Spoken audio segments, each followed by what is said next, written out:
Welcome back, everybody, for another deep dive. This time, we're going to be talking about prescription weight loss medications. Oh, yeah. We were given an overview of all the FDA-approved options, and wow, Yeah. some of the stuff we read about honestly sounds straight out of like a sci-fi movie. I know. That's pretty amazing. So as always, we're going to break this all down for you, and Mm. hopefully you walk away feeling much more informed. Yeah, this field has changed so much in just the last few years. I mean, it's amazing. Really? We've really moved beyond like simply suppressing appetite to actually targeting the mechanisms that control hunger and metabolism. Yeah, I was reading about how some of these newer medications work, and it took me right back to biology class. Uh-huh. But like a much more interesting version of biology class. Yeah, it is a really fascinating area of research. And, to really understand how these medications work, it helps to kind of think about how our bodies naturally regulate hunger and fullness. Okay, so let's unpack that a little bit. Where Okay. should we even start? Well, a key player in all of this is a hormone called GLP-1. GLP-1? Yeah. And it's naturally produced in your gut after you eat, and it acts like a messenger to your brain, Oh. signaling that you're full and satisfied. So it's like GLP-1 is telling your brain like, hey, I'm full, hit the off switch for hunger. Exactly. And that's where some of these newer medications come in. Okay. They're called GLP-1 receptor agonists. GLP-1 receptor agonists. Yeah. And they essentially mimic the effects of your natural GLP-1, making you feel fuller for longer and reducing your overall appetite. Got it. So if you think about this as like a timeline, Mm-hmm. these GLP-1 medications, are they kind of the new kids on the block in the world of weight loss drugs? You could say that, yeah, they've really changed the game in terms of effectiveness. Okay. But to kind of appreciate how far we've come, maybe we should rewind a bit and talk about some of the older medications, Okay. like Phentermine. Right. Phentermine. I feel like that's been around forever. It has a long history dating back to the 1950s. And it works by stimulating your central nervous system, Okay. which then leads to a decrease in appetite. I see. It's a sympathomimetic amine. A sympathomimetic amine. Yeah, which basically means that it mimics the effects of certain neurotransmitters that trigger your body's fight or flight response. Okay, hold on. Sympathomimetic melamine.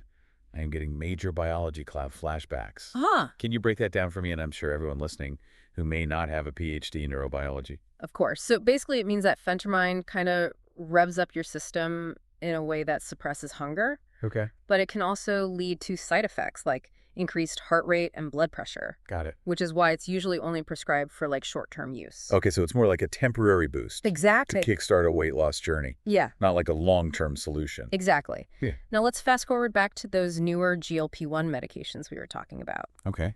One that's been getting a lot of attention lately is Wegovy. Wegovy. Yeah, I feel like I'm seeing ads for it everywhere these days. Yeah, I know, me too. What's all the hype about? Well, it's one of the most effective weight loss medications that's currently available. Really? Yeah, studies have shown that people taking Wegovy in combination with lifestyle changes can lose an average of 15% of their body weight. 15%. No wonder everyone is talking about it. Yeah. So if it mimics GLP-1, like you were saying, wouldn't that mean that it has like similar effects to other GLP-1 medications like Saxenda? Yeah, you're catching on. Uh-huh. Wegovy is actually just a higher dose version of Semaglutide, Okay. which is the same active ingredient that's in Saxenda. So like Saxenda is more potent cousin or something. Uh-huh. That's a good way to put it, yeah. Okay. They both work by activating those GLP-1 receptors in your brain, Mm-hmm. but Wegovy just does it more strongly, leading to greater weight loss. Yeah. But of course, with the higher dose comes a potential for stronger side effects. Right. So it's something to talk to your doctor about. Yeah. Because even though these medications are effective, it's not like they're magic bullets or anything. Right. There are benefits and risks to consider. Exactly. So speaking of risks, what are some of the common side effects that people experience with GLP-1 medications? So the most common ones are gastrointestinal things like nausea, vomiting, diarrhea. Oh, okay. But those usually subside as your body kind of adjusts to the medication. No. But it is important to note that a small percentage of people do experience more serious side effects, so it's really crucial to work closely with your doctor. Absolutely. This is a good reminder to everyone that this deep dive is for informational purposes only. Right. It's not a substitute for medical advice. Exactly. So if you're considering any of these medications, definitely talk to your healthcare provider because they can really help you figure out what's right for you. Absolutely. Each person's situation is unique, and a doctor can help assess your individual risks and benefits. Okay, so we talked about Phentermine, Wegovy, Saxenda. Are there any other GLP-1 medications that we should mention? There are a few others on the market, but maybe we should move on to a different class of medications that takes a more combined approach. Okay. An example of this is Qsymia. Qsymia. Okay, I don't think I've heard of that one. What's its deal? So Qsymia combines two drugs, Okay. Phentermine, which we already talked about, Right. and Topiramate. Topiramate. Yeah, which is actually an anticonvulsant medication. Wait, an anticonvulsant, isn't that for seizures? Yeah. What does that have to do with the weight loss? That's right. Topiramate is primarily used to treat seizures. Oh. But researchers discovered that it also has a positive impact on weight loss, likely by affecting appetite and metabolism. So in Qsymia, the Phentermine suppresses your appetite, and then the topiramate is kind of working its magic in the background, Yeah. further supporting the weight loss. Precisely. It's a tag team approach. Uh-huh. And studies show it can be quite effective with people losing an average of 5 to 10% of their body weight. That's pretty significant. It is. But I'm guessing combining two medications also means an increased risk of side effects. Yeah, that's true with Qsymia. You have to consider the potential side effects of both Phentermine and Topiramate. Right. You know, it's important to be aware of those before you start the medication. Absolutely. It's all about informed decision-making. Okay, so we've covered medications that target the brain. Yeah. And those that combine different mechanisms. Are there other approaches out there? Well, there's one medication that takes a completely different route, and it works directly in your digestive system to block the absorption of fat. Oh, wow. And that's Xenical. Xenical. Okay, I vaguely remember that one. Yeah. How does it work? So Xenical is a lipase inhibitor, which means it prevents your body from breaking down and absorbing about a third of the fat that you eat. So it's like a fat blocker. Yeah. That sounds almost too good to be true. What's the catch? Well, the catch is that the unabsorbed fat has to go somewhere. Oh, right. Let's just say it can lead to oily stools, gas, and an urgent need to be near a bathroom. Oh, okay. I can see why people would be hesitant to take that one, even if it means losing weight. Yeah. It's definitely a trade-off. Yeah. And it's important to remember that long-term use of Xenical can also interfere with the absorption of some essential vitamins. Oh, really? Yeah. So it's crucial to talk to your doctor about those potential risks and benefits. Right. Okay, so we've covered quite a few medications so far. Phentermine, Wegovy, Saxenda, Qsymia, and now Xenical. Wow. That is a lot to process. What stands out to you the most from what we've discussed so far? For me, it's fascinating to see how the science of weight loss medications has evolved over time. Yeah.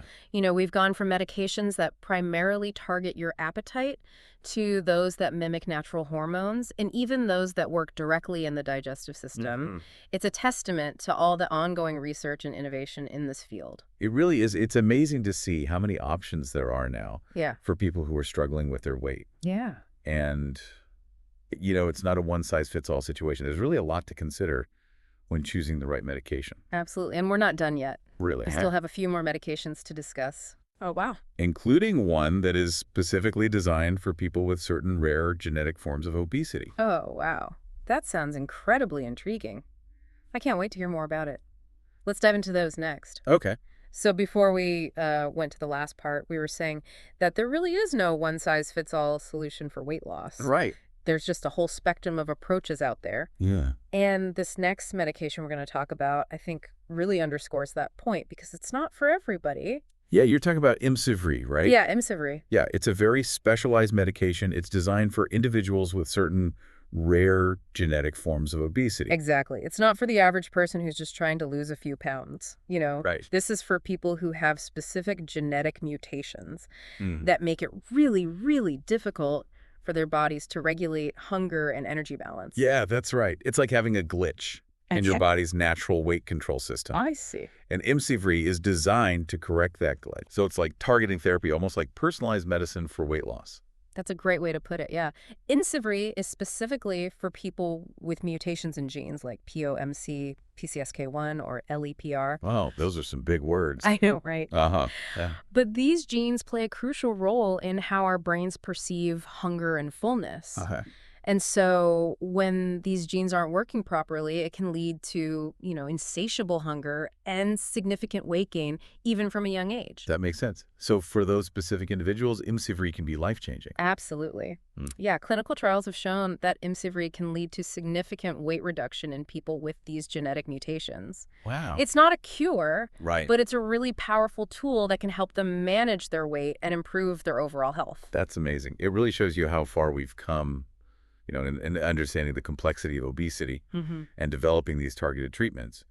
But if it's such a specialized medication, how accessible is it really? That's a great question, and it brings up some important points about the challenges of accessing these specialized treatments. Hmm. Imcivree can be quite expensive. Yeah. How expensive are we talking? We're talking tens of thousands of dollars per year. Wow. And insurance coverage can be tricky. I bet. Often it requires genetic testing to confirm the diagnosis before insurance will cover the medication. Yeah, that makes sense.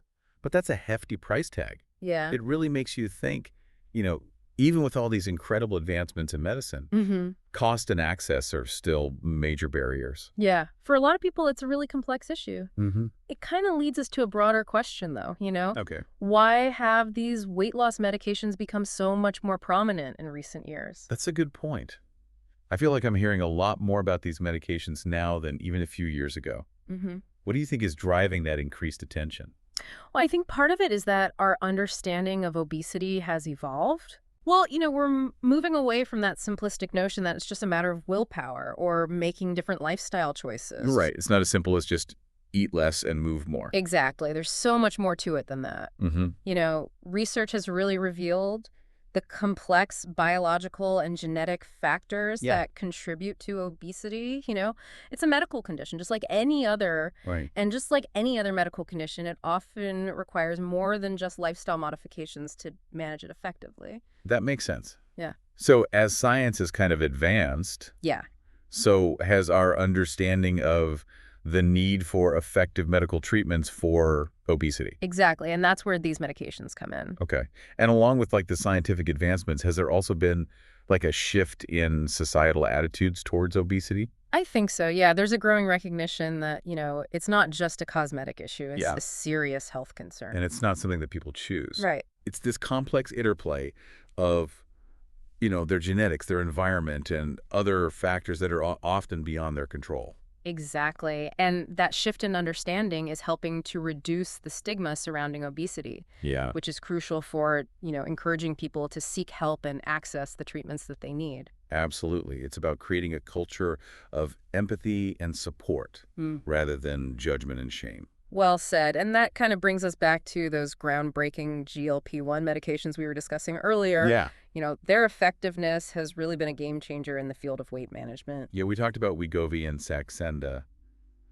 Are there any other GLP-1 medications that are worth mentioning? Yeah, there are a few others on the market, like Ozempic and Rybelsus. Okay. So Ozempic is another semaglutide medication, like Wegovy and Saxenda, but it's primarily approved for treating type 2 diabetes. Okay. However, many doctors will prescribe it off-label for weight loss because it works similarly to Wegovy. Off-label, what does that mean? So it means that the medication is being prescribed for a purpose that hasn't been specifically approved by the FDA. Okay. So in this case, Ozempic is FDA approved for diabetes. Right. But doctors have found that it can be effective for weight loss as well. So it's like using a tool for a different purpose than what it was originally intended for. Yeah, that's a good analogy. Okay. And then there's Rybelsus, Rybelsus. which is also a semaglutide medication. Okay.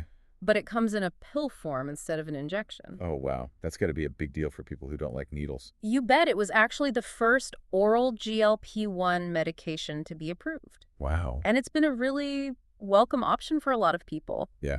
But it is important to note that it's not quite as effective as the injectable forms of semaglutide.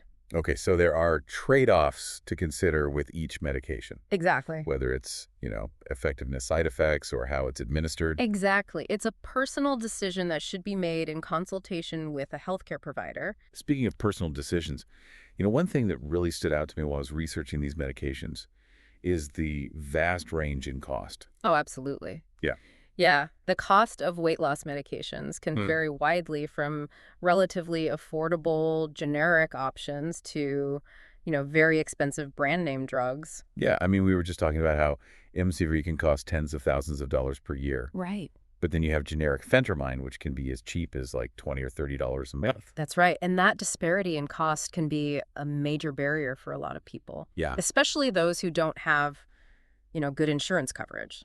It's like this whole other layer of complexity. It is. On top of everything else we've been talking about, Yeah. it's not just about finding the right medication for your needs, but also one that you can actually afford. And that's where it's really crucial to have open and honest conversations with your doctor Mm-hmm. about the cost and benefits of these different treatment options. Absolutely. It's about empowering people to make informed decisions about their health without being limited by financial constraints. Well said. And that leads us to an important point about the future of weight loss medications. Okay. As research continues to advance, we're likely to see even more effective and targeted therapies emerge.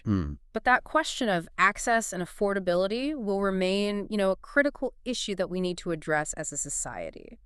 I agree. It's not enough to just develop these amazing medications. Right. We need to make sure that they're available to everyone who needs them. Exactly. And that requires a really multifaceted approach, involving policymakers, healthcare providers, and patient advocates all working together to try to create a more equitable healthcare system. It's a complex challenge, but one that's definitely worth tackling if it means, improving the lives of millions of people who are struggling with obesity. Couldn't agree more. It's about recognizing that everyone deserves access to quality healthcare, Yeah. regardless of their weight or their financial situation. On that note, let's shift gears a bit and talk about another really fascinating area of research that's emerging in the field of weight management, and that's the role of the gut microbiome. The gut microbiome. It is a hot topic in science right now. It is, and for good reason. Yeah. It's mind-blowing to me that, these trillions of bacteria living in our gut could actually be influencing our weight. It really is incredible, isn't it? Research is actually showing that the gut microbiome plays a role in how our bodies process food, how we store energy, and how we regulate our metabolism. Wow. It can even influence our hormones and our appetite. So you're telling me that the bacteria in my gut could be contributing to my cravings for chocolate cake? It's possible we're still learning a lot about the gut microbiome, Yep. but the research so far suggests that it has a pretty significant impact on our weight. That's fascinating. So does this mean that we might be able to manage our weight by manipulating our gut microbiome? That's exactly what scientists are exploring right now. Yeah, there's a lot of research going on looking at ways to alter the gut microbiome through things like dietary interventions, Oh, yeah. probiotics, or even fecal microbiota transplantation. Wait, fecal microbiota transplantation? You mean like transplanting poop from one person to another? Yes, exactly. Yeah. Haha. I know it sounds a little strange, Yeah. but it's actually a really promising treatment for certain gut disorders. Okay. And now researchers are investigating whether it could also be used to promote weight loss or prevent weight gain. Wow. So in the future, we might be able to manage our weight by targeting the bacteria in our gut. It's certainly a possibility. It's just one example of, the innovative and sometimes surprising approaches that are being investigated in the field of weight loss research. It's incredible to think about all the possibilities. It is. But for now, let's kind of bring it back to the present. Okay. And what can people do today to effectively manage their weight? Yeah, that's a great idea. It's easy to get caught up in all the excitement of the future possibilities. Yeah. But it's important to remember that we already have a lot of really effective tools and strategies available right now.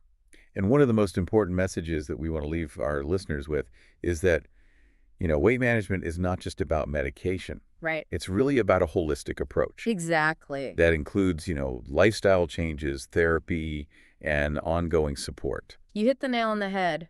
Medications can be incredibly valuable tools. Yeah. But they work best when they're part of a comprehensive weight management plan.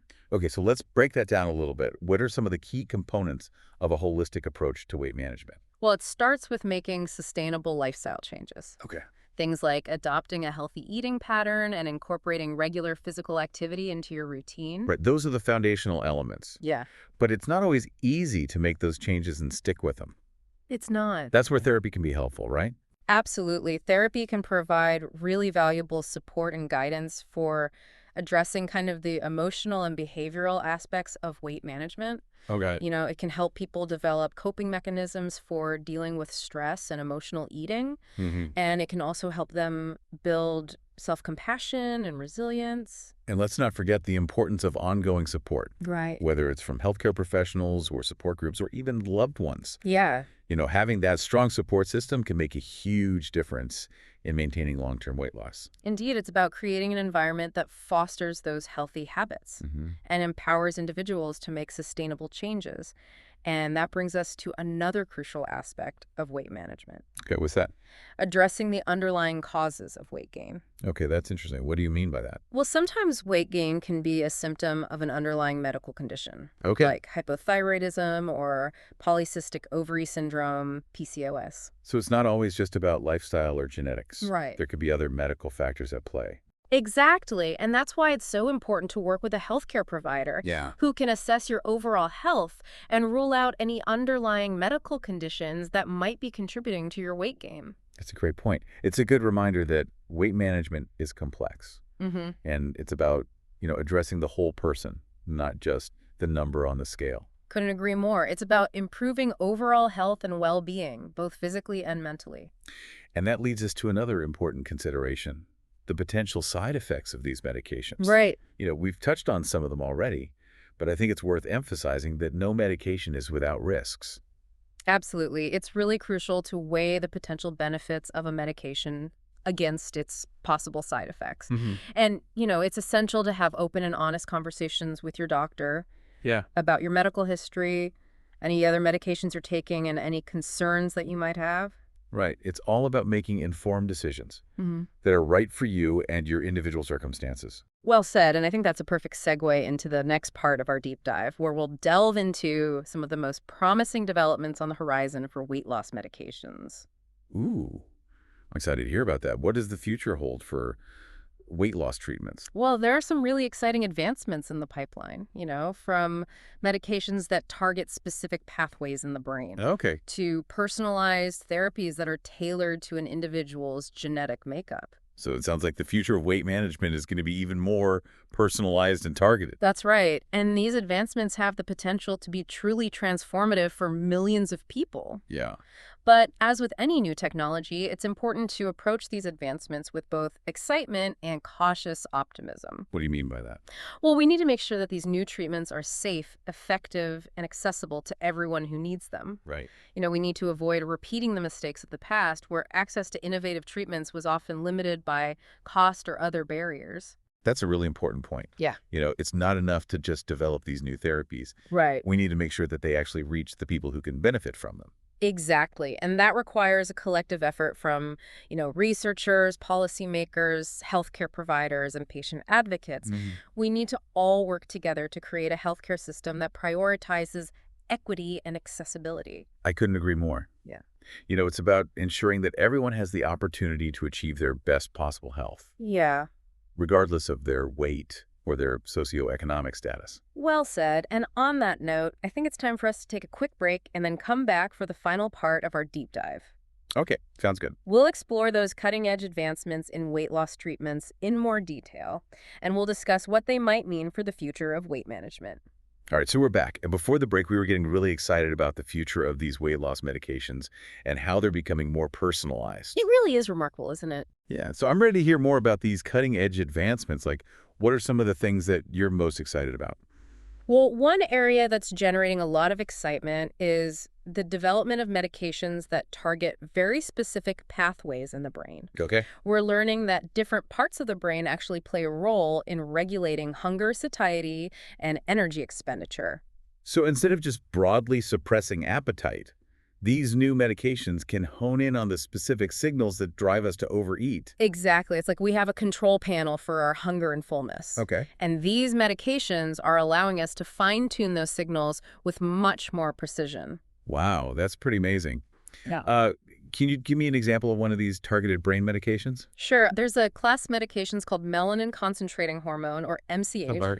Yeah. Receptor antagonist, and they're showing a lot of promise. Interesting. So MCH is a neurotransmitter in the brain that plays a key role in regulating food intake and energy balance. So if you can block MCH, then you can essentially reduce hunger and promote weight loss. That's the idea. And early clinical trials are showing that these MCH receptor antagonists are pretty effective. Wow. And what's even more exciting is that they seem to have fewer side effects than some of the other weight loss medications that we've talked about. Well, that is really encouraging because I think fewer side effects would make these medications much more appealing to a wider range of people. Absolutely. So, are there any other brain-targeting therapies that are being developed? Yeah, another interesting area of research is focusing on a neurotransmitter called neuropeptide Y, or NPY, Okay, NPY. which is known to stimulate appetite, especially in response to stress. So, are scientists working on medications that can block NPY? Yes, they are. By blocking NPY, the hope is to reduce stress-induced eating and promote weight loss.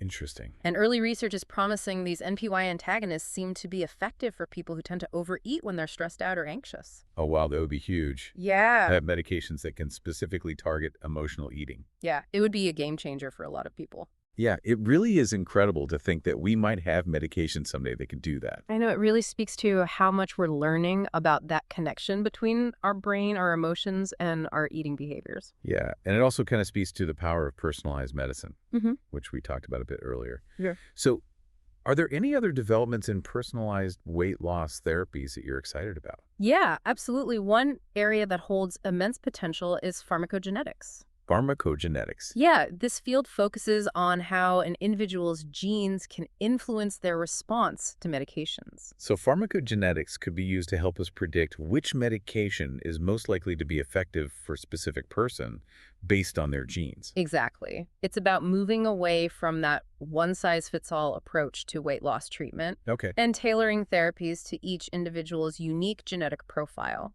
That sounds like the future of healthcare in general, but I imagine it's still pretty early days for pharmacogenetics when it comes to weight loss. It is, but there's a lot of research going on, and I think we're going to see some major breakthroughs in the coming years. Like what? Well, imagine a future where you could get a simple genetic test to determine which weight loss medication is most likely to work for you and with the fewest side effects. Oh, that would be incredible. Wouldn't it? Yeah, it would really take the guesswork out of choosing a medication. Right. But as with any new technology, there's always ethical considerations. Absolutely. So what are some of the potential challenges that you think we might face as personalized therapy becomes more widely available? That's a really good question. I think one concern is the potential for genetic discrimination. Oh, yeah. If we can predict how an individual will respond to weight loss medication based on their genes, what's to stop insurance companies or employers from using that information to discriminate against people who are genetically predisposed to obesity? Yeah, that's a scary thought. Yeah. We need to have strong safeguards in place to protect people's genetic privacy and prevent that kind of discrimination. I agree 100%. Yeah. We need to make sure that these advancements are used responsibly and ethically with a focus on improving people's lives and not on stigmatizing them. Right. It's a good reminder that technology is just a tool. It is. And it can be used for good or for bad. Mm. And it's really up to us to kind of shape the future of these technologies so that they benefit all of humanity. I agree. And that requires, ongoing dialogue and collaboration between scientists, policymakers, healthcare providers, and the public. Right. We need to be talking about this stuff. Yeah, we need to have open and honest conversations about, the benefits and the risks of these new technologies and work together to create a future where everyone has the opportunity to achieve their best health. Okay, so before we wrap up, I want to circle back to something that we touched on earlier, and that's the gut microbiome. Okay. It's such a fascinating area of research, and it seems like there's so much potential there. I know. It's amazing, isn't it? Yeah. You mentioned fecal microbiota transplantation as a potential treatment. Can you tell us a bit more about how that works? Sure. So the idea behind fecal microbiota transplantation is to take healthy bacteria from the gut of a donor and transfer it into the gut of a recipient. Yeah, so you're basically giving someone a boob transplant. Yeah, and basically. Which I know sounds a little gross, Yeah. but it's actually been incredibly effective in treating certain gut disorders. It has things like C. diff infection. Right, and now researchers are looking into whether it could be used to treat obesity. Yeah. So how would that work? So the thinking is that by introducing a very diverse and healthy population of bacteria into the gut, we can kind of shift the balance of the microbiome Okay. to help promote weight loss or prevent weight gain.